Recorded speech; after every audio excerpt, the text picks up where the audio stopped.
Қазіргі Әзірбайжан бұрынғы Әзірбайжан емес. Қазіргі Әзірбайжан аузын айға білеген Түркия мен екі ел бір әскер қағидасымен қол ұстасқан мемлекет. Сондықтан оның азуы егеулі, бес қаруы сай деуге де болады. Солай болғаннан кейін Әзірбайжан басынан сөз асырмауға, әсіресе қиянатқа өре түрегелуге бейім тұратынын байқатып келеді. Оны біз Ресейге қатқыл үн қататынынан көріп жүрміз. Ағасы бардың жағасы бар демекші.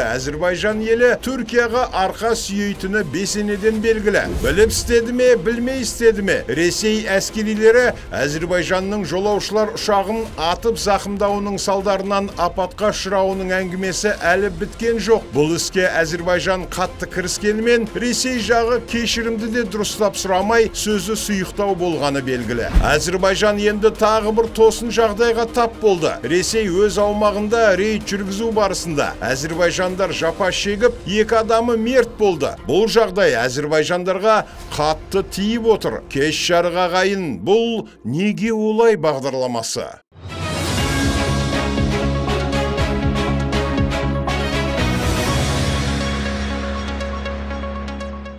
27 маусымда Екатеринбургте әзірбайжандықтар тұрып жатқан пәтерлерге Ресейдің құқық қорғау органдары жүргізген рейд барысында екі адам қаза тапты. Бірнешеуі ауыр жараланып, ауруханаға жеткізілді. 9-ы қамауға алынды. Бұл оқиғаға байланысты Әзірбайжан сыртқы істер министрлігі қатаң наразылық білдіріп, Ресейдің Бакудегі уақытша сенімді өкілі Петр Волковты шақыртты. Министрлік бұл оқиға бойынша тергеу жүргізіліп, кінәлілердің жауапқа тартылуын талап етеді мәлімдеді. Әрине, Әзірбайжан кінәлілердің жауапқа тартылуын қадағалайды. Ал әзірге жауап ретінде Ресеймен арадағы мәдени байланыстардың бәрін үзуге кірісті. Бұлды ашық түрде қыр көрсетудің формасы. Алдымен Ресей үкіметі төрағасының орынбасары Алексей Аверчуктың Әзірбайжанға жоспарланған сапары Баку тарапынан тоқтатылды. Парламент депутаттары қазіргі жағдайды ескере отырып, бұл сапардың мәні жоқ деді. Әзірбайжан мәдениет министрлігінің мәліметінше, Ресейдің мемлекеттік және жекеменшік ұйымдары қатысуымен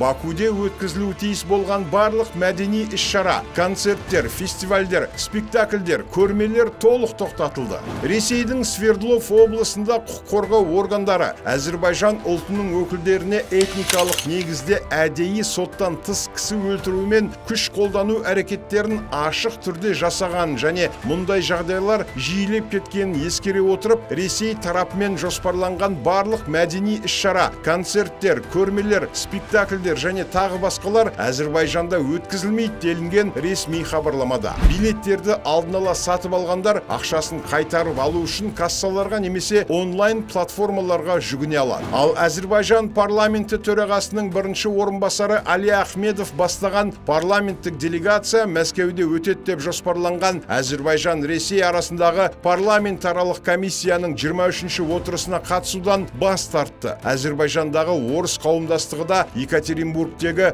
күштік құрылымдардың әрекетін айыптады. Жалпы Баку Ресей құқық қорғау органдарын Екатеринбургтегі Әзірбайжан ұлтының өкілдеріне күш қолданды деп айыптап отыр. Ресейдің мәдени ұйымдары қатысатын шаралардың бәрін тоқтату шешімі Екатеринбургте болған оқиғалардан кейін екі ел арасындағы қарым-қатынастың күрт шиеленісуіне байланысты қабылданған. Бұл шешімнің себебі ретінде Екатеринбург қаласында Әзірбайжан ұлтының өкілдеріне қарсы жасалған қасақана, мақсатты және сотсыз зорлық-зомбылық пен кісі өлтіру әрекеттері көрсетілген. Әзірбайжан билігі мұндай жағдайлар жиілеп, үнемі қайталанып бара жатқанын да атап өтті. Әзірбайжан билігінің мәлімдеуінше, Ресейдің қорғау органдары Әзірбайжан азаматтарына ұлтына байланысты қатыгездік көрсеткен.